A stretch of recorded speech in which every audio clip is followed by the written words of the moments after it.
Les amis, j'espère que vous allez tous très bien. Moi, ça va très bien et très content de vous retrouver, hein. Et on se retrouve aujourd'hui pour faire ensemble les pronostics de Payback qui aura lieu ce week-end dans la nuit du samedi 2 au dimanche 3 septembre à 2 heures du matin, heure française, hein, en direct sur le WWE Network avec aux commentaires toujours nos commentateurs préférés, Christophe Ajus et Nadir Mohamedi, hein. Et avant de faire les pronostics, hein, j'ai vu que à peu près aux alentours de 90% de gens, de personnes qui regardent les vidéos ces dernières semaines n'étaient pas encore abonnés, hein. Et les 90% qui ne sont pas encore abonnés, hein, n'hésitez pas à vous abonner, hein. Ça aide beaucoup à faire grandir la chaîne, hein, et ça aide beaucoup pour le référencement, hein. Et aussi, vous pouvez me suivre sur les réseaux sociaux Facebook, YouTube, Instagram et X alias Twitter, hein. Enfin, moi j'appellerai toujours Twitter, hein, car ça reste Twitter, hein. Bon, ça, c'est une autre histoire, hein. Tu peux aussi me suivre sur les réseaux sociaux où je suis très souvent présent, hein. Et, et passons ensuite au pronostic de Payback, hein. Et à l'heure où je tourne la vidéo, hein, il y a 6 matchs sur la carte, hein, et aussi un segment qui est prévu. Et tout d'abord, on démarre avec le segment, hein, le Grayson Waller Effect, hein, qui aura lieu ce week-end à Payback, hein, avec Grayson Waller, hein, le catcheur australien, hein, qui a vraiment tout d'un futur main eventer et d'un futur champion du monde, hein, qui aura comme invité Cody Rhodes, hein. Alors moi ça m'a surpris, hein, puisque Grayson Waller est à SmackDown et tandis que Cody Rhodes est à Raw à la base, hein. Donc ouais, ça m'étonne un peu qu'il y ait ce segment avec ce Grayson Waller Effect avec Cody Rhodes comme invité, hein. Enfin bon, après je dis ça, hein, mais on a LA Knight qui se promène à Raw et à SmackDown à la fois ces dernières semaines, hein. Et pour ce qui est des matchs, hein, comme je disais il y a quelques instants, il y a 6 matchs sur la carte, hein, à l'heure où je tourne la vidéo, hein. Et on va démarrer avec le match pour le titre des États-Unis avec Rey Mysterio qui défend son titre des États-Unis face à Austin Theory, hein. Et ce match, c'est le match revanche, hein. Car rappelons qu'il y a quelques semaines, hein, Rey Mysterio est devenu champion des États-Unis face à Austin Theory, hein. Et pour réexpliquer l'histoire, hein, Santos Escobar a été attaqué à 2 reprises, je crois, hein, par Austin Theory, hein, lors du SmackDown après SummerSlam, hein. Ce fait que Rey Mysterio a pris la place d'Escobar, hein, et a battu Austin Theory pour redevenir champion des États-Unis. Ce qui fait que Santos Escobar par la suite était un petit peu jaloux, hein.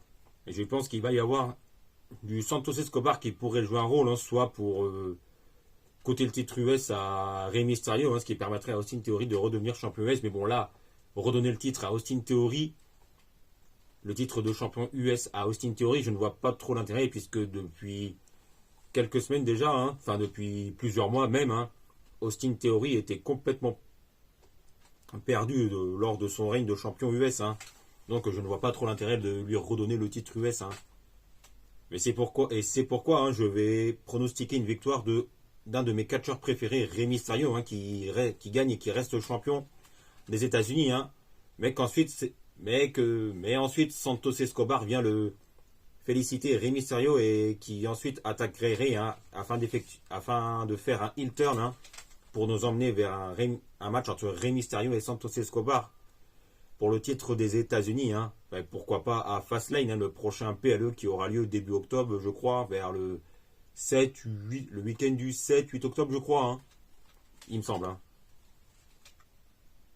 Après, on passe au match enfin, c'est pas un match pour le titre, c'est un match classique, hein, entre LA Knight, yeah, et le Miz, hein. Et comme vous l'avez vu, hein, lors du Raw, hein, enfin moi, j'ai juste vu les résumés de Raw, hein, enfin je regarde pas les weekly, hein, car vous me connaissez, hein, je regarde que les PLE, hein. Mais je regarde quand même les weekly sur AB1 quand il n'y a rien d'autre en face, hein, mais c'est compliqué de regarder les weekly, hein, quand il y a lorsqu'il y a des matchs de Ligue des Champions par exemple en même temps. Mais bon, ça, hein, c'est une autre histoire, je raconte un petit peu ma vie. Mais bon, ça, c'est une autre histoire. Et on a eu ce moment sympa où LA Knight, enfin, du moins ce qu'on croyait, hein, fait son entrée. En fait, c'est le Miz qui avait fait une imitation de LA Knight, hein. lors du dernier Raw qui a eu lieu il y a quelques jours. Hein. Enfin, c'est pas la première fois que The Miz fait ça, hein, puisque The Miz avait fait une imitation du Rock il y a quelques années cela, il y a à peu près 10 ans, hein, lorsque The Miz était en rivalité, enfin, plus ou moins en rivalité avec The Rock et Cena, hein, et John Cena. Hein.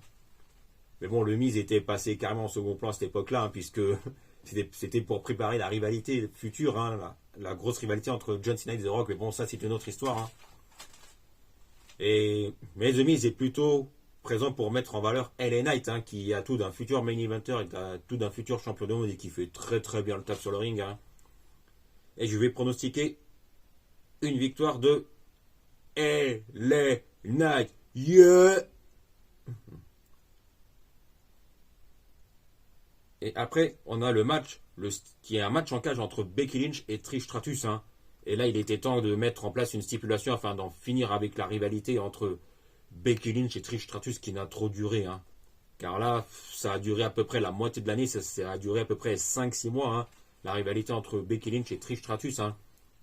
Alors, au début, c'était bien, mais après, ça a commencé un peu à tourner en boucle, hein, même s'il y a même s'il y a Zoe Stark qui a été rajouté, hein, à la rivalité. Hein.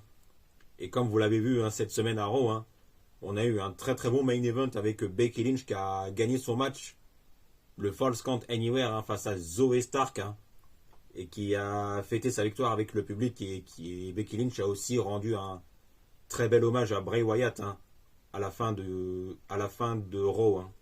Et c'était très beau à voir. Et le Steel Cage Match, hein, bah, ça annonce plutôt pas mal. Hein. Et je me dis que ça peut être intéressant, hein, ça peut être pas mal à voir. Hein. La der entre Becky Lynch et Trish Stratus. Hein. Et pour ce qui est du vainqueur, hein, de la gagnante, hein, je vais pronostiquer une victoire de Becky Lynch, hein, qui gagne son Steel Cage Match face à Trish Stratus, hein, afin d'en finir avec la rivalité qui n'a que beaucoup trop duré. Hein. Car là, on n'en pouvait plus, on va pas se mentir. Hein. Il est vraiment temps de relancer Becky Lynch dans la course au titre mondial féminin. Hein. Et pourquoi pas un futur match pour le titre mondial féminin. Hein. Un futur grand match entre Rhea Ripley et Becky Lynch pour plus tard. Hein. Dans un grand PLE par exemple. Après, on a le match pour l'autre titre mondial féminin, hein, avec Rhea Ripley qui défend son titre mondial féminin, hein, face à Raquel Rodriguez. Hein.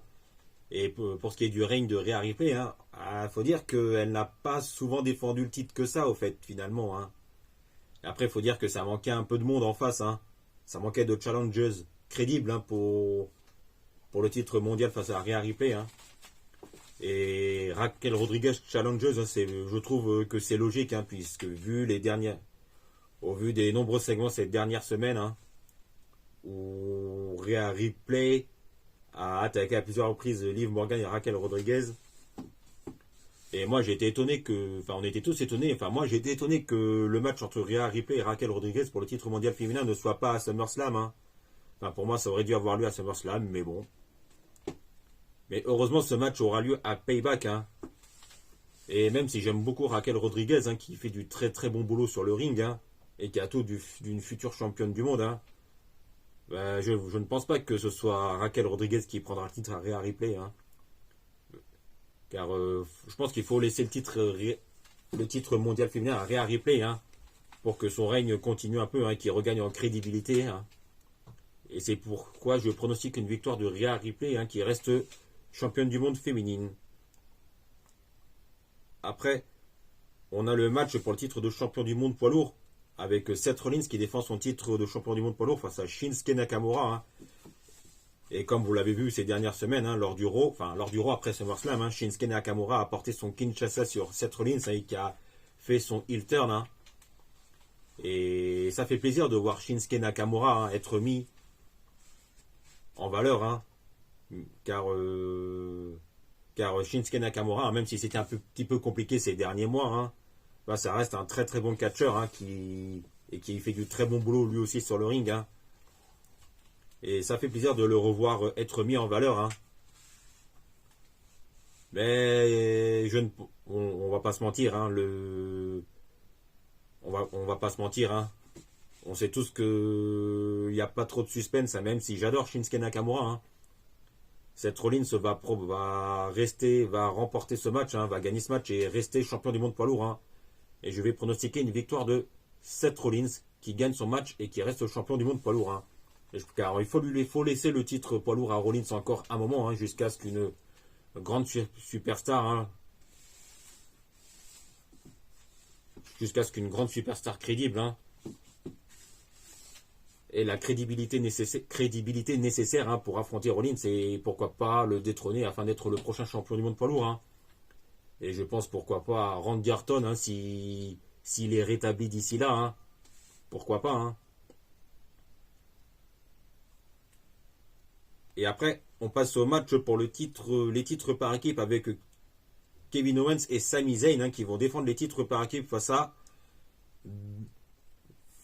Damien Priest et Finn Balor. Hein. Et comme vous l'avez vu ces dernières semaines, hein, il y a des dissensions dans le Judgment Day. Hein. Et ça s'est vu encore lors du dernier Raw hein, cette semaine. Hein. Et je pense que la WWE va insister hein, sur les dissensions dans le Judgment Day entre Balor et Priest hein, autour de la mallette Money in the Bank de Damien Priest. Hein, où il y a vraiment des dissensions. Hein. Et comment dire hein, eh ben, je serais pas surpris que ce match soit le main event de Payback. Hein. Et en plus, hein, le Judgment Day est sur le poster de Payback cette année. Hein.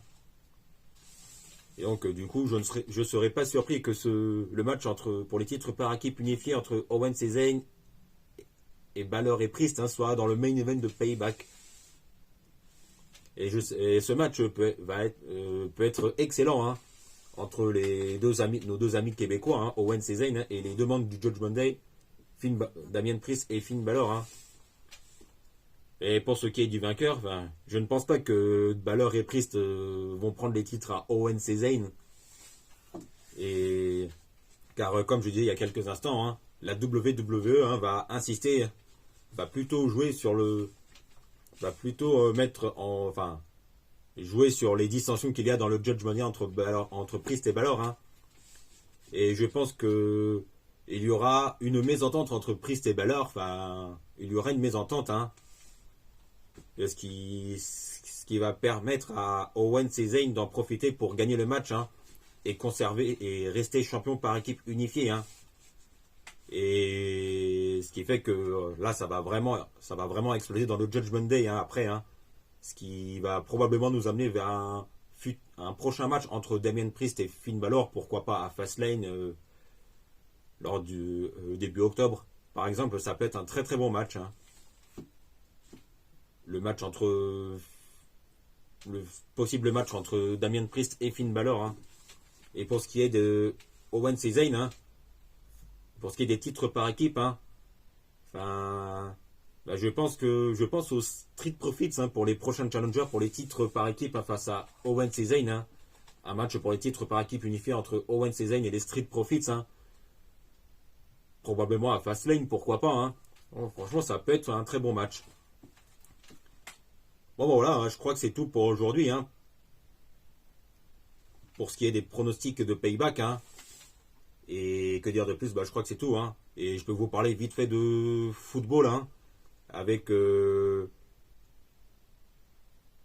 transfert de Randal Colomwani au Paris Saint-Germain qui coince un petit peu puisque aux dernières nouvelles, hein, le club de l'Eintracht Francfort hein, demande pas moins de 100 millions d'euros hein, pour lâcher Randal Colomwani. Hein. Et Randal Colomwani l'a dit lui-même hein, ces derniers jours. Hein, il veut rejoindre le Paris Saint-Germain. Hein. Et moi, franchement, une arrivée de Randal Colomwani au PSG, hein, je valide à 100%. Hein.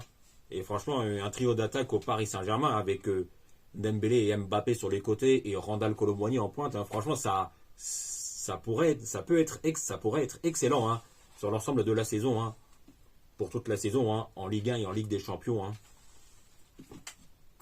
Et je pense que la piste Randal Colomwani au Paris Saint-Germain, hein, ça sera l'une des grosses pistes de cette fin de mercato. Hein. Bon voilà, je crois que c'est tout pour aujourd'hui. Hein. Et n'hésitez pas à vous abonner en cliquant sur la petite cloche pour être informé de la sortie des prochaines vidéos. Et on se retrouve très vite pour parler de football et de catch.